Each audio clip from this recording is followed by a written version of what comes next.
स्वागत है आपका कला दृष्टि में। मैं डॉक्टर रेणु शाही। आज आपको मैं मिलवाऊंगी अपने पुरातत्वविद और विद्वान पद्मश्री B.R. मणि सर से।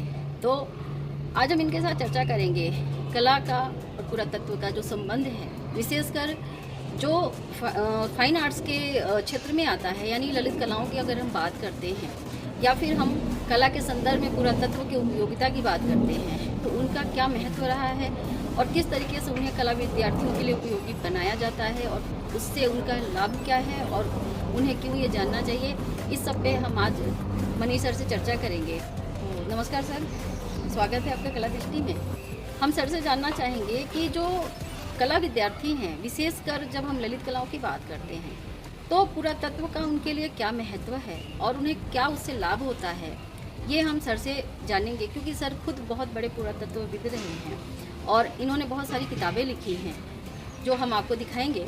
लेकिन जो कला के लिए उपयोगी, बहुत ही उपयोगी है, क्योंकि बिना पुरातत्व विभाग के हम भारतीय इतिहास या भारतीय कला इतिहास को नहीं जान सकते हैं। तो सर आज हमें बताएंगे कि उस पुरातत्व का क्या महत्व होता है कला का। जानना चाह रही थी कि कला और पुरातत्व, इनमें समानता क्या है और इनको किस दृष्टि से देखा जाता है? देखिए, पुरातत्व जो है वो एक बहुत विस्तृत सब्जेक्ट है और पुरातत्व के अंतर्गत बहुत सारी चीज़ें आती हैं। उसमें कला भी है, स्थापत्य भी है, उसमें एक्सकवेशंस, एक्सप्लोरेशंस, प्री हिस्ट्री है और इस तरह के न्यूमिस्मेटिक्स, एपिग्राफी, ये सारी चीज़ें उसमें आती हैं। तो लेकिन जहाँ तक कला का प्रश्न है, कला भी पुरातत्व का एक पार्ट है। अच्छा, एक हिस्सा जी। और कला हम देखते हैं कि प्रागैतिहासिक काल से लेकर के और आधुनिक काल तक, हमारे समसामयिक समय तक कला हमेशा समाज का प्रतिबिंब रही है और जैसे जैसे समाज रहा, जिस समाज के जो मूल तत्व थे वो कला में प्रतिबिंबित थे। तो जैसे अगर हम प्रागैतिहासिक काल की बात करें तो हम देखते हैं कि बहुत सारी जगहों पे शैल चित्र, जिनको रॉक आर्ट भी कहते हैं, तो उन रॉक आर्ट का सब्जेक्ट क्या है? वो सब्जेक्ट वही है जो उस समय के लोग किस तरह से रहते थे, कैसे शिकार करते थे, कैसे नाच गाने के साथ अपना समय बिताते थे, यही सारी चीज़ें उसमें निरूपित हुई। एक प्रश्न और उठता है कि ये जो कला में हम देखते हैं, ख़ास तौर से शैल चित्रकला में, वहाँ कभी हम देखते हैं कि शिकार करने लोग जा रहे हैं, शिकार भाग रहा है, उसके पीछे लोग पीछे लगे हुए हैं, और कभी हम देखते हैं कि गोल गोल घूम करके लोग नृत्य कर रहे हैं।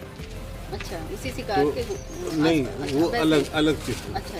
तो अब हम ये देखें कि जब आदमी भूखा रहता है, भूखे पेट बैठा हुआ है, उसको खाना नहीं मिला, कोई शिकार नहीं मिला, तो वो क्या करेगा? वो कल्पना करता रहेगा कि हम इस तरह से शिकार करें, ऐसे जंगल में जाएं, इस तरह से जानवर को मारें और फिर उसको ले आएं, पकाएं और खाएं। ये सब चिंता करता रहता है। लेकिन जब उसका पेट भरा रहता है, वो प्रसन्नचित्त रहता है, तो वो अपना उसका रिफ्लेक्शन जो है उसके उन चित्रों से होता है जिसमें वो नाच गाने में व्यस्त है, गोल गोल घूम करके पुरुष और स्त्रियां नृत्य कर रहे हैं। और ये थीम यूरोप से लेकर के हर उन देशों में है, एशिया के भी उन देशों में है जहाँ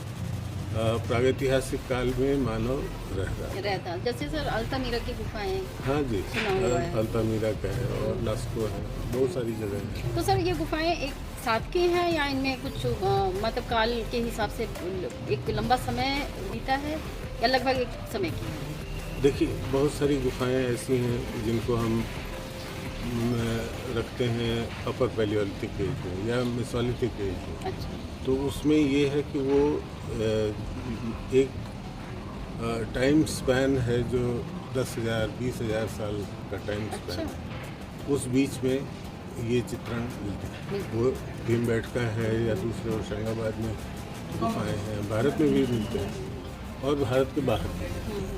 तो ये जो चित्रण है ये अलग अलग पीरियड के हैं, जिसमें जो लोकल मटेरियल था उनसे रंग बना करके लोगों ने गुफा की दीवारों पर पेंट किया।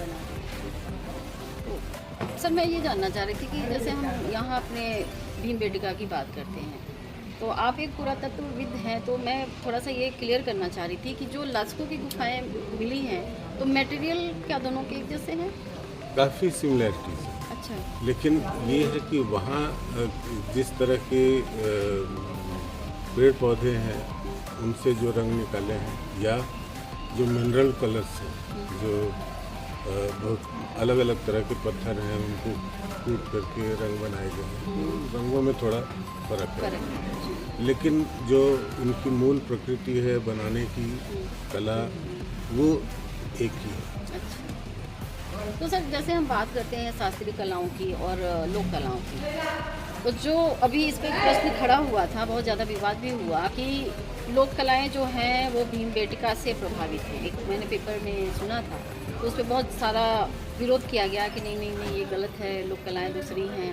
क्योंकि जैसे वर्ली का जिक्र आया कि वर्ली जो है वो लोक कला है लेकिन वो भीमबेटका से प्रभावित है, तो इस संदर्भ में आपका क्या कहना है? देखिए, जब हम भीमबेटका की बात करते हैं तो हम एक साथ 10,000 20,000 साल पहले चले जाते हैं, और जब लोक कलाओं की बात करते हैं तो हम काफ़ी बाद की कलाओं को उसमें सम्मिलित करते हैं।